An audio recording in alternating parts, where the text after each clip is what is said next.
अस्सलाम वालेकुम टीम टेनक की तरफ से। दोस्तों, ये इस कोर्स का सेकंड लेक्चर है। आप सबको पहले मैं इन्फॉर्म कर दूं कि क्रिप्टो, स्टॉक्स, फॉरेक्स, इन तीनों को हम बहुत डिटेल में स्टडी करेंगे, मगर उससे पहले हमें टेक्निकल एनालिसिस सीखना होगा। इसलिए क्योंकि टेक्निकल एनालिसिस स्टडी होती है प्राइस पैटर्न्स की। तीनों फाइनेंशियल मार्केट्स हैं, तो तीनों में प्राइस पैटर्न्स होते हैं। तो अगर हम टेक्निकल एनालिसिस पहले स्टडी कर लेंगे तो उनके बाद हम बेहतर बाकी डिटेल्स में जा सकते हैं। दोस्तों, थ्रू आउट दिस लेक्चर आप पेन पेपर पेंसिल अपने पास रखें ताकि आप इंपॉर्टेंट पॉइंट्स को नोट डाउन कर सकें। और मैं फिर रिपीट कर रहा हूँ, आप जब भी इस कोर्स को कंप्लीट करेंगे तो आपने 2 महीने डेमो ट्रेडिंग प्रैक्टिस करनी है। दोस्तों, इस लेक्चर में हम 4 टॉपिक्स को कवर करेंगे। पहला टॉपिक ये है टाइप्स ऑफ ट्रेड, कि ट्रेड्स कितने टाइप्स की होती हैं और उनके क्या टाइम फ्रेम होते हैं। आपको कौन सी ट्रेड करनी चाहिए और किस टाइम फ्रेम में करनी चाहिए। इससे आपको आइडिया होगा कि आपको कौन सी ट्रेड करनी चाहिए अगर आप एक स्टूडेंट हैं या आप जॉब पर्सन हैं। मैं सबके लिए बताऊंगा कि आपको किस टाइप की ट्रेड करनी चाहिए। दूसरे टॉपिक में हम टाइप्स ऑफ मार्केट और मार्केट साइकिल पे बात करेंगे कि मार्केट साइकिल्स कैसी होती हैं, जो कि हम चार्ट्स पे देखेंगे। मार्केट के जो ट्रेंड्स होते हैं वो किस टाइप के होते हैं, मार्केट में क्या क्या ट्रेंड आते हैं, किस तरीके से उन्हें पता करना है, ये सारी चीज़ें हम चार्ट्स पे देखेंगे।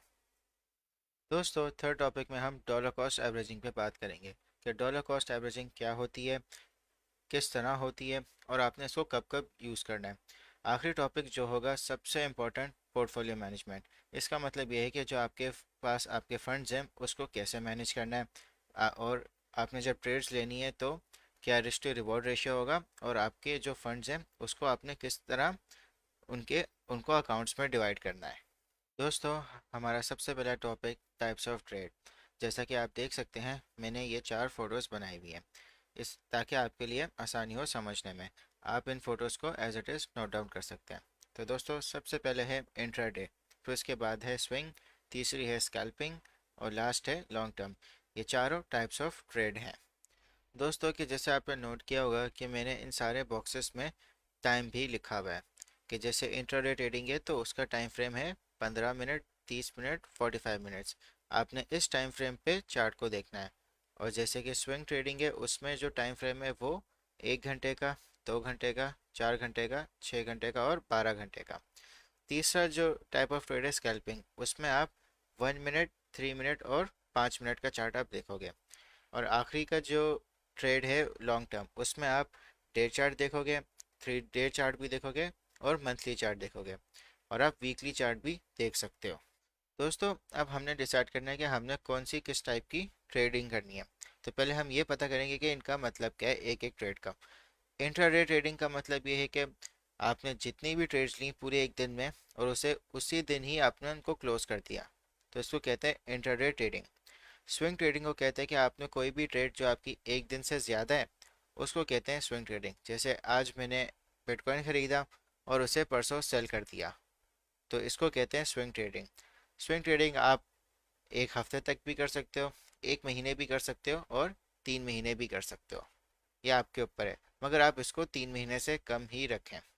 अब स्कैल्पिंग, स्कैल्पिंग जैसे मैंने कोई भी चीज़ खरीदी $1 की, उसको मैंने 1.01 पे सेल कर दिया, छोटा सा मैंने प्रॉफिट बना दिया। स्कैल्पिंग आप 5 मिनट में भी कर सकते हो, 10 मिनट भी कर सकते हो, प्रोवाइडेड कि आपने उसको जल्दी क्लोज करना है।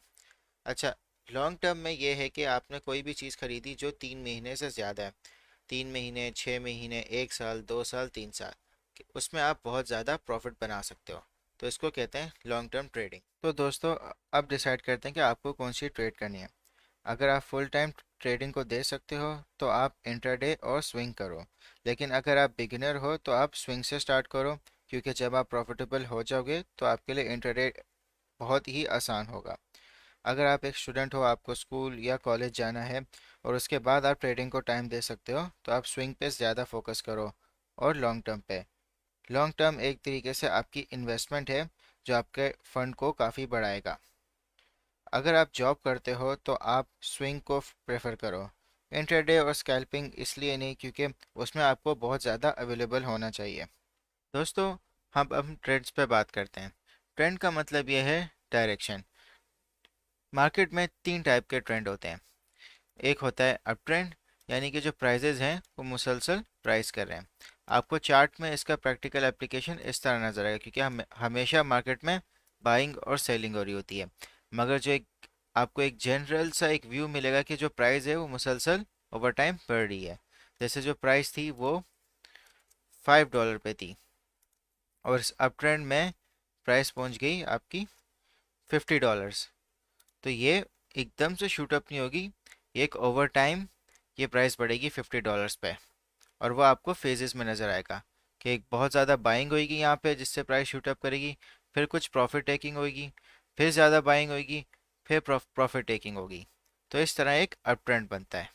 दोस्तों, जो दूसरा ट्रेंड है उसको कहते हैं डाउन ट्रेंड, यानी जो प्राइस है वो मुसलसल आपकी घिरेगी, और वो आपको इस तरह नज़र आएगा कि जो प्राइस आपकी $50 पे थी वो 40 पे आ गई, फिर वापस 43 पे आई, फिर 40 से सीधा 35 पे गिर गई, फिर 38 आ गई, और फिर सीधा आपकी $30 पे गिर गई। इसको कहते हैं कि प्राइस एक डाउन ट्रेंड में आ रहा है। मुसलसल एक फेज है जिसमें प्राइस गिर रहा है, क्योंकि बहुत ज़्यादा प्रॉफिट टेकिंग हो रही है, और या फिर लोग जो हैं वो अपनी पैनिक सेलिंग की वजह से लॉसेस रियलाइज कर रहे हैं।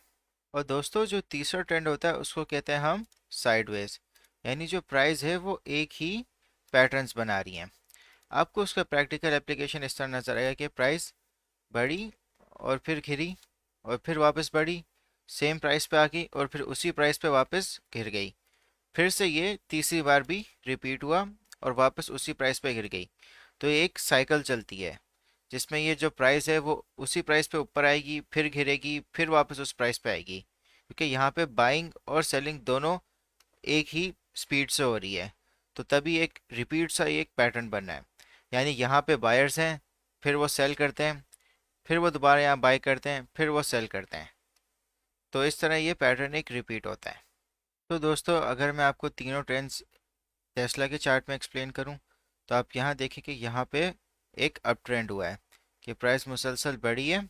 और अगर आपको डाउन ट्रेंड देखना है तो आप यहाँ देखें कि यहाँ से मुसलसल प्राइस काफ़ी टाइम के लिए गिरी है।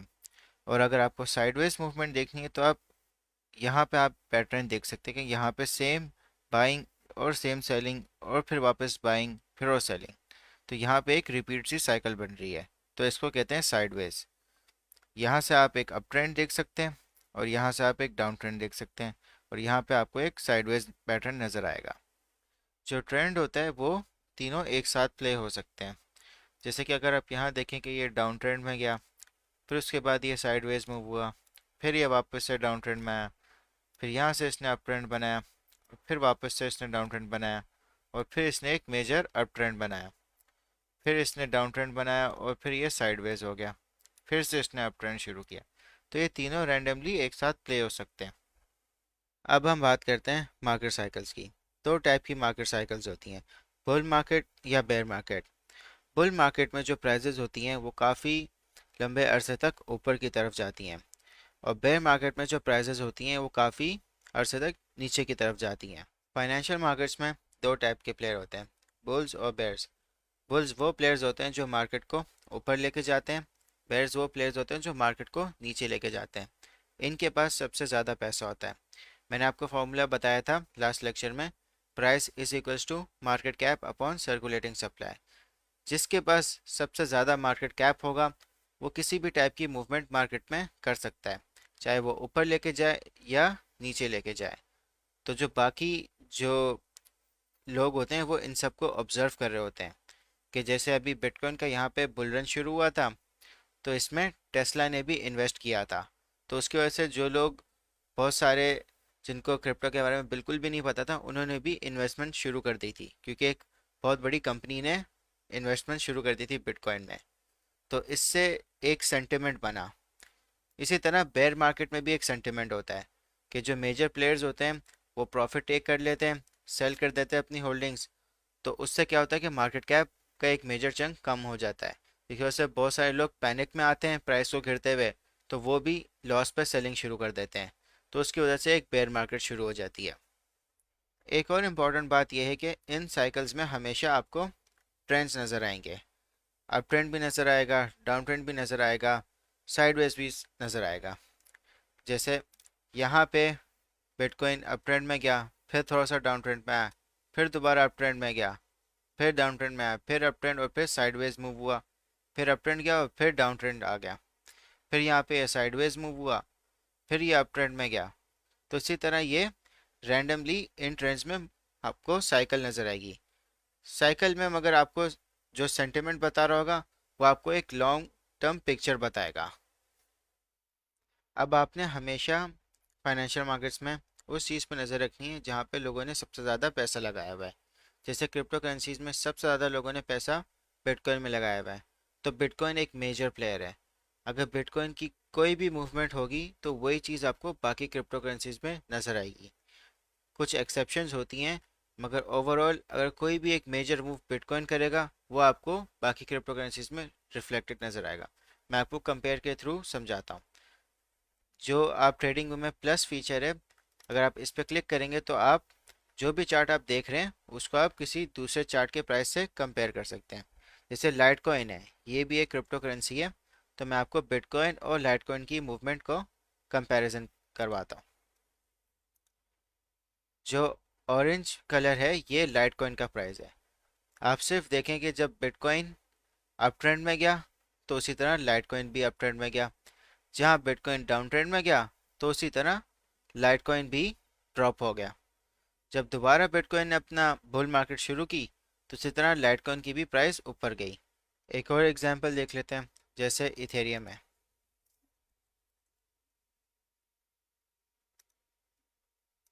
जो ब्लू कलर है वो इथेरियम है।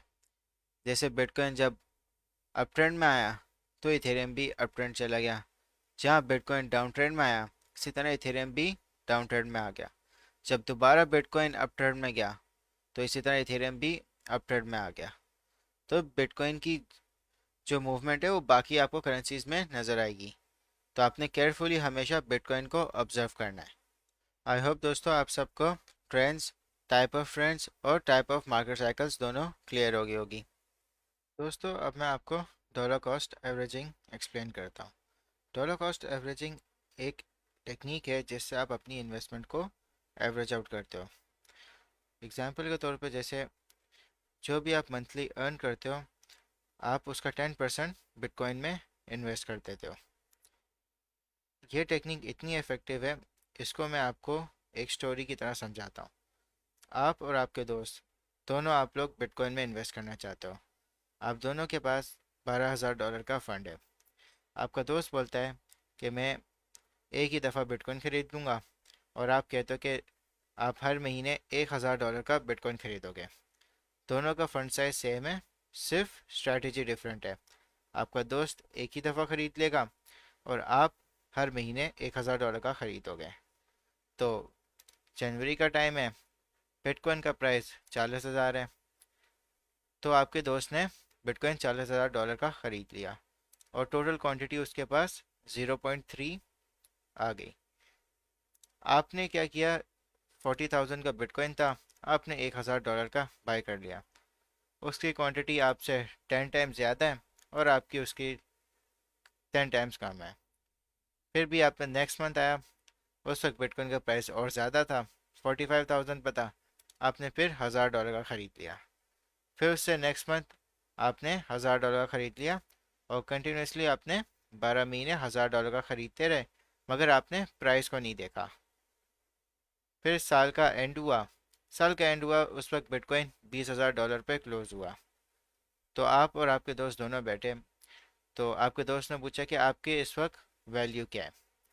तो आपने उसको वैल्यू बताई कि जो आपकी एवरेज प्राइस थी बिटकॉइन की बाइंग की वो 28,500 थी, और जो आपके पास इस वक्त टोटल क्वांटिटी है वो 0.48 बिटकॉइंस की है, और जो उनकी वैल्यू है वो इस वक्त 13,583 है। आप ऑलरेडी प्रॉफिट में आ गए। और जो आपका दोस्त है उसने साल के शुरू में $40,000 पर ख़रीदा था, और साल के आखिर में जब बिटकॉइन की वैल्यू 20,000 पे पहुंच गई तो जो उसकी वैल्यू थी वो 50% से डिक्रीज़ हो गई। $6,000 का उस वक्त टोटल उसकी वैल्यू उसके पास पड़ी हुई है अभी बिटकॉइन की। दोस्तों अगर हम सिर्फ कंपेयर करें, दोनों का फंड साइज सेम था, सिर्फ बाइंग स्ट्रेटजी डिफरेंट थी। आपने उन महीनों का फ़ायदा उठा लिया जहाँ पे बिटकॉइन बहुत ज़्यादा कम प्राइस पे था, तो इससे आप ज़्यादा क्वांटिटी बाय कर सके। तो इससे क्या हुआ, आपका जो एवरेज प्राइस था वो भी काफ़ी रिड्यूस हो गया, आपकी क्वांटिटी भी बढ़ गई, और आप इवन के बिटकॉइन जब 50% अपनी वैल्यू ड्रॉप कर गया तो तब भी आप प्रॉफिट में थे। मगर जो आपका दोस्त था उसने सिर्फ एक दफ़ा बाई किया था, सेम क्वांटिटी थी, तो जो 40,000 से जब 20,000 बिटकॉइन ड्रॉप हुआ तो 50% वो लॉस में आ गया। अब सपोज नेक्स्ट ईयर बिटकॉइन की वैल्यू $55,000 पे आती है, तो आपका दोस्त आपको एडवाइस करता है कि आप वो भी प्रॉफिट में आ गए तो सेल कर लेते हैं, तो आप भी एग्री हो जाते हैं। तो आप दोनों अपने बिटकॉइन की होल्डिंग्स $55,000 पे सेल करते हैं। जो आपका दोस्त था उसने प्रॉफिट बना लिया 4,500 और 38% रिटर्न ओवरऑल अपने $12,000 के फंड पे। जो आपने प्रॉफिट बनाया वो आपने बनाया 14,213, यानी 118% आपने रिटर्न बना लिया। डॉलर कॉस्ट एवरेजिंग की वजह से आपकी क्वांटिटी भी ज़्यादा होगी और आपकी एवरेज परचेजिंग प्राइस भी। तो आपने कभी भी 100% बाइंग नहीं करनी, हमेशा इन पार्ट्स बाय करें, डॉलर कॉस्ट एवरेज करें, तो आप लॉन्ग टर्म हमेशा फ़ायदे में होंगे। दोस्तों, डॉलर कॉस्ट एवरेजिंग का भी एक तरीका है, आपने हमेशा मार्केट साइकिल को डिटरमाइन करना है। मार्केट साइकिल आपको सेंटिमेंट से पता चलेगा। जैसे यहाँ पे बिटकॉइन की बुल मार्केट थी, तो अगर मैं डॉलर कॉस्ट एवरेजिंग कर रहा होता तो मैं यहाँ पे बाय करता, फिर मैं यहाँ बाय करता, फिर मैं यहाँ बाय करता। इवन अगर आप यहाँ देखें तो यहाँ पे एक डाउन ट्रेंड आ गया है, तो मैं यहाँ पे बाय कर लेता, फिर मैं दोबारा बाय करता, फिर मैं दोबारा बाय करता। जहाँ तक मेरे फंड की कैपेसिटी है मैं अपनी बाइंग कंटिन्यू रखता। मगर दोस्तों, आपने हमेशा प्रिपेयर रहना है कि हमेशा हर मार्केट साइकिल का एक टॉप होता है। बुल मार्केट का टॉप होता है, बेयर मार्केट का बॉटम होता है। तो आपने हमेशा प्रिपेयर रहना है कि कभी ना कभी वो टॉप रीच होगा। जब बुल मार्केट अपने टॉप पे पहुंचती है तो वो क्रैश हो जाती है, क्योंकि मैक्सिमम जिन लोगों ने बाइंग की होती है वो प्रॉफिट टेक करते हैं। तो जब क्रैश होती है तो बहुत सारे पैनिक सेलर्स होते हैं, वो लॉस में सेल करते हैं। तो आपने हमेशा एक साइकोलॉजिकल लेवल रखना है कि आपने वहाँ पे सेल करनी है। और जब भी आपका अगर 200% रिटर्न बन जाए तो आप हमेशा 50% अपनी होल्डिंग्स को सेल करें, ताकि जो आपका कैपिटल है वो आपके पास आ जाए।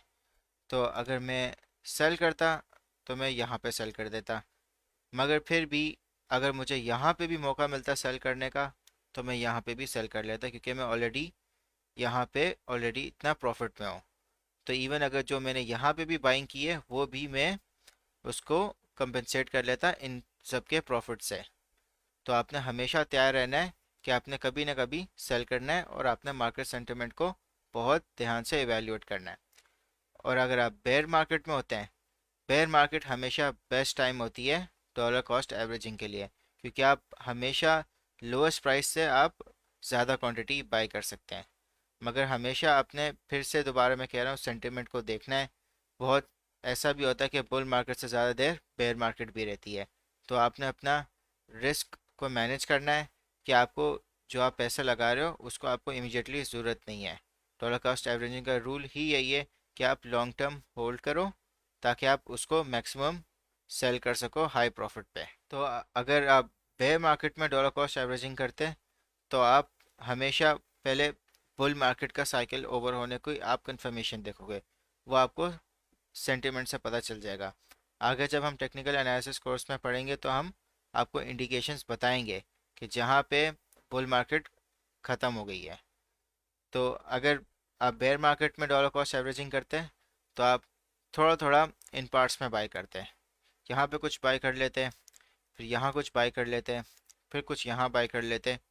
तो आप एक सीक्वेंस रखते हैं।